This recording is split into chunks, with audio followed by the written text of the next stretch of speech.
நமது ஜிம்மியை பத்தி நமது மக்களுக்கு எதுவும் தெரியாது.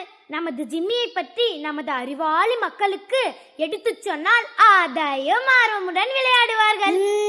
ஆகட்டும் ஆகட்டும். மன்னா, என்ன?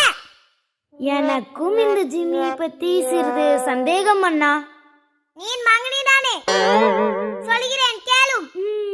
அதாவது ஆன்லைனில் சேவல் சண்டை, காளை அடக்குவது, புறா பந்தயம், இது போன்ற விளையாட்டுகளை நான் ஜிம்மில் அறிமுகப்படுத்தியுள்ளேன். ஓஹோ மன்னா, காளை அடக்குவது சரி மன்னா, ஆனால் மற்ற இரண்டும் நாம் தடை செய்தோம். பிறகு எப்படி மன்னா? அட மகினி அமைச்சரே, அவையெல்லாம் நேரடியாக தான் விளையாட தடை போட்டுள்ளோம். ஆன்லைனில் என்ன வேணால் பண்ணலாம் அமைச்சரே.